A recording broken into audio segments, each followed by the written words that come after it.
महाराज नल द्वारा स्वर्णिम हंस को पकड़ना।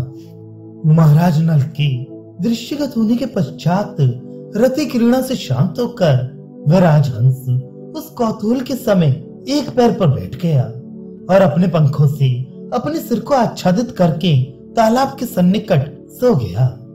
क्या वे स्वर्ण का कमल है जो मेरी मुख कांति से विचित अपने को समझकर लज्जा से मुख लटकाकर एक ओर पड़ गया है, अथवा जल के स्वामी महाराज वरुण की मूंगे के दंड वाली पीली चामर है।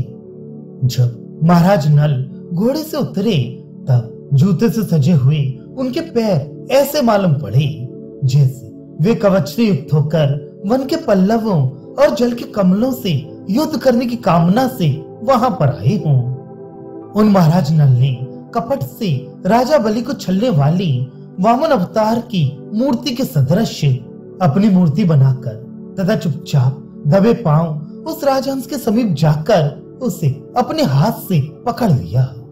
जब उस राजहंस ने अपने को उन महाराज नल से गृह समझ लिया तब उसने संभ्रम युक्त उड़ने का बार बार प्रयत्न किया, किंतु उड़ने में विवश होकर उसने मारे क्रोध के उन पकड़ने वाले महाराज के हाथ में काट लिया। उन महाराज नल ने जब उस राजहंस को पकड़ा तब उस तालाब के तट पर बैठे हुए अन्य पक्षीगण घबराकर उड़ गए। उनके एक साथ उड़ने पर तालाब का जल हिलने लगा और तरंगित होने लगा। उसे देखकर ऐसा विदित होता था कि मानो राजहंस की उद्विग्नता पर करुणा करके वे तालाब अपने कमल रूपी हाथों से महाराज को पक्षी पकड़ने से रोक रहा हो। कल हंसों की श्रेणी उस तालाब को त्याग कर कूचती हुई जाने लगी। उसे देखकर ऐसी प्रतीति होती थी कि उस तालाब की सौंदर्य श्री उसे छोड़कर नुपुरों को झुंझुनाती हुई जा रही हो। पृथ्वी का परित्याग करके आकाश में जाते हुए पक्षियों ने महाराज नल की निंदा की। वे पक्षीगण उस समय शायद ये कह रहे थे कि अब यह वसुंधरा बसने योग्य नहीं है, क्योंकि इसके स्वामी आप ऐसा लोकाचार विवर्जित व्यक्ति है। तत्पश्चात हस्त रूपी पिंजड़े में पड़ा हुआ वह राजहंस उन महाराज से बोला, जिसके सौंदर्य की प्रशंसा महाराज मुग्ध होकर बार बार कर रहे थे। क्या जीवन मैंने तुम्हारे सदृश पक्षी नहीं देखा। तुम्हारे पंखों से आविर्भूत सौंदर्य अन्य पक्षियों में नहीं मिलता। आते आते उस राजहंस ने कहा, हे राजा, स्वर्ण के सदृश मेरे पंखों को देखकर आपका चित्त तृष्णा विभूत हो गया है। धिक्कार है ऐसे चित्त चाचल्य को। हे स्वामी, जैसे हिमकणों से समुद्र के जल में अभिवृद्धि नहीं होती है, वैसे ही मेरे स्वर्ण के पंखों की श्री से आपके श्री में अभिवृद्धि नहीं हो सकती है। हे प्रभु, आपको देखकर मुझे आप पर श्रद्धा उत्पन्न हो गई थी और मैं विश्वास करके निर्भय पड़ रहा था। उतने में ही आपने मुझे पकड़ लिया। अस्तु, मुझ जैसे निश्चली एवं विश्वास धारण करने वाले जीव की हिंसा से आपको केवल जीव हिंसा का ही पाप न लगेगा, अपितु विश्वासघात का भी पाप लगेगा, क्योंकि धर्मवेत्ता मनु आदि ने विश्वास प्राप्त करके आए हुए शत्रु की हिंसा करने का प्रबल प्रतिरोध किया है। हे महाराज, इस जगती पर पदे पदे रण योद्धा है, अतः आपका वह हिंसा राग उनके हनन से क्या पूरा नहीं हो सकता। हे नाथ, आपके इस अवध्य दीनहीन पक्षी के वध करने में प्रवृत्त पराक्रम को शस्यः धिक्कार है। कंदमूल फल तथा कमलनाल आदि को भक्षण करके ऋषियों के समान जीवन निर्वाह करने वाले मेरे समान जीवों की जो व्यक्ति हिंसा करते हैं, उस धनधारी पति पर ये पृथ्वी माता घृणा क्यों नहीं करती।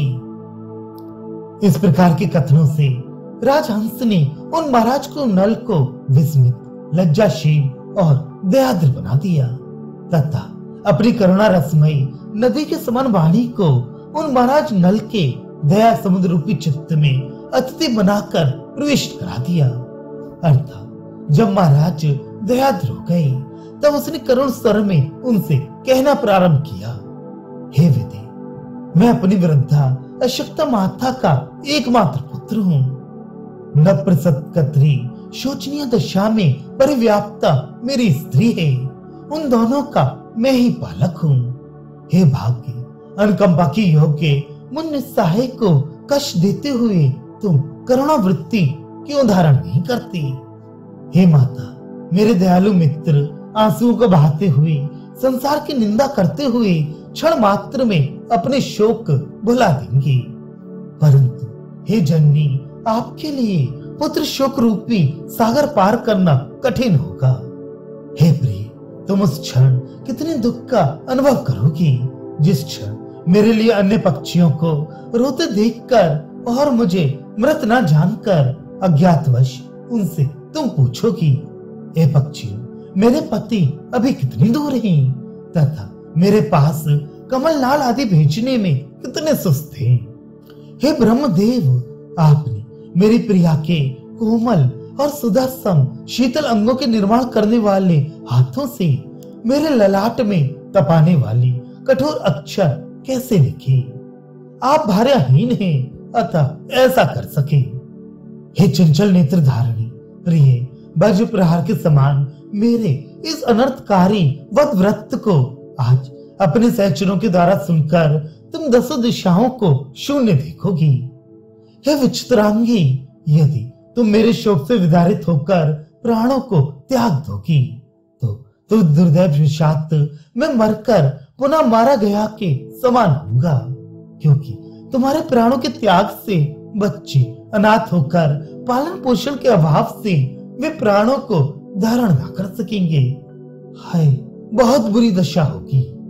हे प्रिय, अनेकों मनोरथों से बहुत समय के पश्चात भाग्यवश उत्पन्न वे बच्चे जिनकी अभी आंखें भी खुली नहीं हैं, विपत्ति में भूख प्यास से व्याकुल होकर हमारे द्वारा निर्मित घोंसलों के अंतभाग से गिरकर हाय क्षण मात्र में ही मर जाएंगे। हे पुत्रों, किसी देर तक अपने चुमकारों से बुलाकर तथा अपनी चोंचों में उनके मुखों को में डालकर बोल चाल की तुम भाषा सीखोगे। ऐसा विलाप करते हुए वह राजहंस मूर्छित हो गया तथा महाराज ने दयाद्र भाव से आंसुओं को बहाते हुए नेत्र जल की छिड़काव से उसे होश में ला दिया। अर्थात महाराज करुणा करके रोने लगे और उनके नेत्र जल के सिंचन से वह चैतन्यमय हो गया। इस रीत से विलाप करने वाले राजहंस को उन महाराज प्रतिपाल नल ने, जो दीनों पर दया करने वाली थी, उसका स्वरूप पुनः देखा, क्योंकि उन्होंने उसके रूप पर मुग्ध होकर ही उसे पकड़ा था और ये कहकर उसे छोड़ दिया, जब स्वेच्छा से विचरण करो। तब उस राजहंस को घेर कर उनके साथियों ने परिक्रमण किया। वह परिक्रमण ऐसा लगता था जैसे वे लोग उसकी आरती कर रहे हों। उस राजहंस ने अपने नेत्रों से आनंद अश्रु गिराई, जो आनंद अश्रु उसकी आंखों से पहले गिरे हुए शोकाश्रु के अनुगामी थे। कविराजों के मुकुटमणि हीरे के समान श्री हीर तथा श्री मामल्ल देवी ने जिस पुत्र को उत्पन्न किया, उन्होंने जितेंद्रिय रहकर चिंतामणि नामक मंत्र का जप किया। उसी जप के प्रसाद से श्रृंगार रसपूर्ण मनोहर महाकाव्य निश्चित चरित का ये प्रथम सर्ग है।